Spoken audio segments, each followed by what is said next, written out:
मेरे नौजवान दोस्तों भाइयों, मैं आपसे एक प्रार्थना और करूंगा। अपने आप को तपाना होता है। सोना असली है कि नकली, इसको परखने के लिए सुनार उसे भट्टी पर डालता है, तपाता है। तपाने से ही पता लगता है कि सोना असली है या नकली है। जब आप जितना तपेंगे उतना मजबूत होंगे। और एक बात और सुनो, जितनी बार हारेंगे, जितनी बार गिरेंगे, उतनी बार आप उठने का प्रयास कीजिए। जो व्यक्ति जितना असफल होता है, उसके सफल होने के उतने ही चांसेस बढ़ जाते हैं, उम्मीदें बढ़ जाती हैं, क्योंकि उसने असफल होकर के बहुत सारा अनुभव जुटा लिया है। बस एक सही दिशा की जरूरत है। बस एक जरा सी, जून का महीना है, जंगल बिल्कुल पतझड़, चारों तरफ सूखी सूखी पत्ते पड़े हैं, जरा सी चिनगारी की देर है। क्यों जी? कोई जरा सी चिनगारी मार दे तो आग लग जाए। बारिश के दिनों में आप आग लगाओ, जंगल में नहीं लगेगी। जून जुलाई में तो जरा सी बांसों की रगड़ पड़ने से जरा सी चिनगारी प्रकट हो जाए तो बड़े से बड़े जंगल खाक हो जाते हैं। बस ये जो आपकी असफलताएं हैं, जो आपने करने का प्रयास किया, करते करते आप नहीं कर पाए, असफल हो गए। जो नहीं कर पाने में, जो करने तक जो आपने यात्रा तय की, उसमें जो अनुभव मिल गया, वो संभाल के यहाँ मेमोरी में सेव कर लीजिएगा। वही कल जब आप सफल होंगे तो वही असफलता के अनुभव काम आएंगे कि अब नहीं गलतियां करना, क्योंकि पिछली बार गलती की। तो हमारे वैज्ञानिक जब अंतरिक्ष में मिसाइलें छोड़ते हैं, सैटेलाइट छोड़ते हैं, तो कोई एक बार में थोड़ी चली जाती है। कई बार मिसाइलें असफल हो जाती हैं, कई बार सैटेलाइट असफल हो जाती है। क्यों जी? लेकिन फिर भी वो प्रयास नहीं करते। जो गलती उसमें रह गई उसे अब पूरा करके छोड़ते हैं, सफलताएं मिलती हैं। आपको क्या लगता है, जिस वैज्ञानिक ने पहली बार बल्ब बनाया होगा, बल्ब, तो वो एक बार में ही बन गया होगा क्या मैया? जिस आदमी ने पहली बार बिजली बनाई होगी तो एक बार में बन गई होगी। राइट ब्रदर्स ने विमान बनाया तो एक ही बार में उड़ गया होगा क्या? 50 बार असफल हुआ। दलपदे जी भी लाखों बार, हजारों बार असफल हुए होंगे, आखिरी बार उन्होंने विमान उड़ा दिया। दलपदे जी भारत के वैज्ञानिक। हर व्यक्ति की सफलता के पीछे उसकी कई बार की असफलता का अनुभव होता है। जिसे आप असफलता मानते हैं, एक्चुअली वो असफलता नहीं होती, वो आपकी सफलता की कुंजी होती है। आपकी सफलता की कुंजी होती है, सूत्र होते हैं, सीखना, गुरु होती है असफलता, सिंपल भाषा में कहें, है ना। इसलिए जीवन में यदि आप 10वीं फेल भी हो गए हैं, 12वीं क्लास फेल भी हो गए हैं, तो भी आप ये ना सोचिएगा कि आप कुछ नहीं कर सकते। जरूरी नहीं है कि सफल व्यक्ति बहुत पढ़ा लिखा ही हो। अरे डिग्रियां ही बहुत कुछ नहीं होती, व्यक्ति का अनुभव डिग्रियों से आगे निकल जाता है। आज मैं ऐसे लाखों लोगों का नाम बता दूंगा जो 10वीं फेल हैं, लेकिन 10वीं फेल हैं और उनके घर में बड़े बड़े PhD डिग्री लिए लोग काम कर रहे हैं।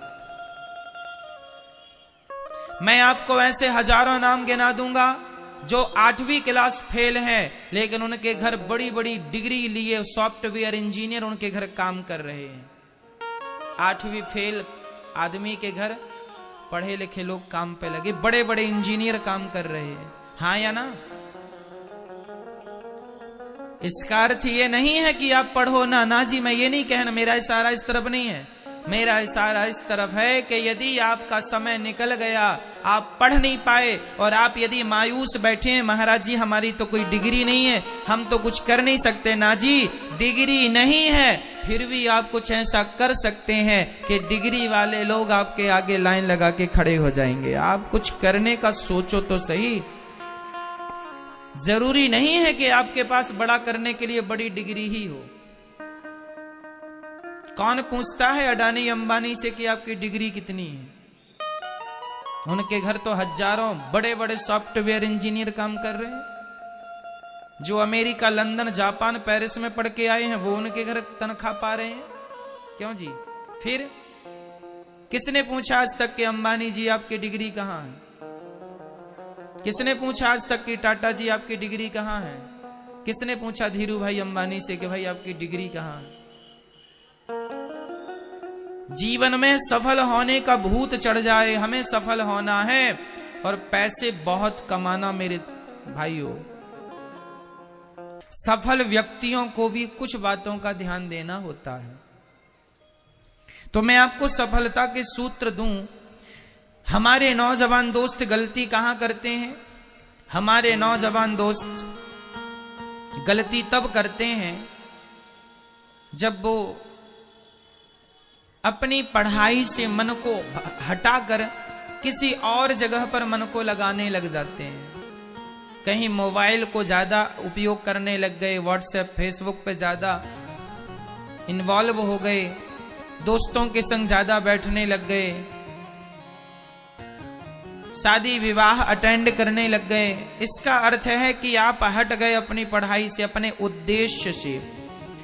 आप ना शादी अटेंड करो ना पार्टियां अटेंड करो, आप सिर्फ पढ़ो, सिर्फ पढ़ो, मन लगा के पढ़ो और एक अच्छी सोच के साथ।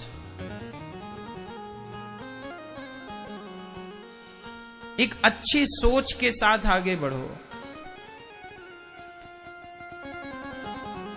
आपने देखा होगा संसार में वही लोग सफल हुए हैं जिन्होंने अपने दिमाग का प्रयोग किया है, खोपड़ी का प्रयोग किया है। आज बहुत कुछ है करने के लिए संसार में, पर सही मार्गदर्शक आपको नहीं मिल पाते, सही रास्ता नहीं मिल पाता।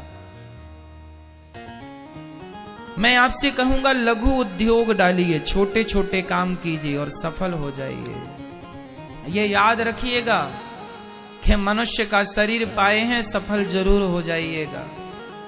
कुछ कर जाइएगा अपने समाज के लिए, अपने देश के लिए, अपने परिवार के लिए, अपने लिए, ताकि आने वाली पीढ़ी आपका एग्जाम्पल दे के व्यक्ति हो तो वैसा हो, फलाने जैसा हो।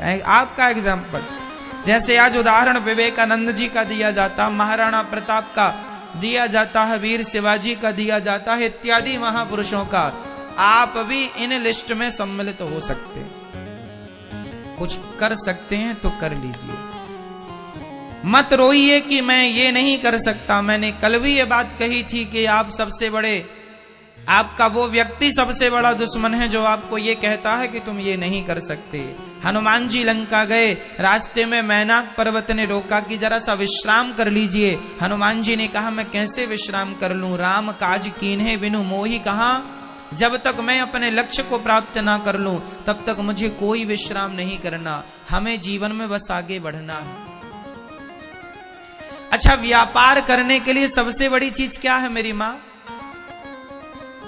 क्या है सबसे बड़ी चीज? व्यापार करने के लिए सबसे बड़ी चीज है व्यवहार। और व्यवहार कहां से आता है? व्यवहार कहां से आता है? संस्कार से। अच्छे संस्कार मिले होंगे आपको बचपन में तो आप व्यवहार कुशल होंगे।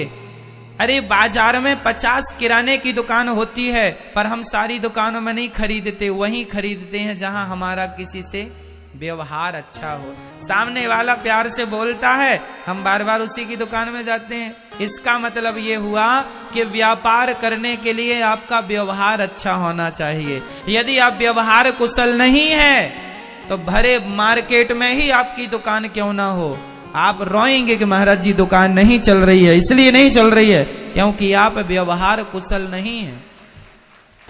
आप ग्राहकों से अच्छी बातें नहीं करते, आपकी बातों में मिठास नहीं है। एक बार ग्राहक आएगा, दूसरी बार नहीं आएगा। इसलिए व्यवहार जरूरी है। हर सफल व्यक्ति व्यवहारिक होते हैं। एक बहुत बड़े आदमी के बारे में मैंने सुना कि उसके बेटे ने अपने गार्डों को डांट दिया, कुछ कह दिया होगा। तो अंदर से पिता निकल के आया और बेटे से बोला, क्यों बेटा, तुमने इनको क्यों बोला? अरे पिताजी जानते नहीं हमें कौन है, ये दो कौड़ी के लोग देखो ऐसा वैसा कर रहे हैं। पिताजी ने कहा, बेटा माफी मांगो, हम पैसे वाले हैं, इसका अर्थ ये नहीं कि हम किसी का भी अपमान करेंगे। हम धनवान हैं, इसका अर्थ ये नहीं कि हम किसी रास्ते चलते व्यक्ति का अपमान कर देंगे। आप धनी हैं, ईश्वर का धन्यवाद कीजिए, इसका अर्थ ये बिल्कुल नहीं है कि आप किसी अनादर, किसी का अपमान करें। धन आवे तो बिल्कुल झुक जाइएगा, नम्र हो जाइएगा। आपको दो गाली देके कोई निकल जाए, निकलने दीजिएगा, क्योंकि आपकी मिठास, आपकी सरलता ही, आपकी नम्रता ही आपका सबसे बड़ा परिचय है। धन हमारा परिचय नहीं है। लोग हमें इससे नहीं जाने कि हम बड़े धनवान हैं, लोग हमें इससे जाने कि वो बड़े विनम्र हैं, वो बड़े विनम्र है। इतना धन होने पर भी उनके अंदर नम्रता है। आज तो जरा सा पैसा आ जाए लोग फूल जाते हैं, आप ना करिएगा ऐसा। विद्या ददाति विनयम, विद्या हमें नम्र। आम का वृक्ष हमेशा फलों से भरता है तो झुक जाता है, और बबूल का पेड़ कभी झुकता नहीं है।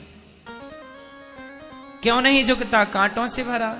जो फलों से भरा होगा, गुणों से भरा होगा, संस्कारों से भरा होगा, वही झुकेगा। जो दुष्टता से भरा है, भला उससे आप कैसे उम्मीद कर सकते हैं कि वो झुके?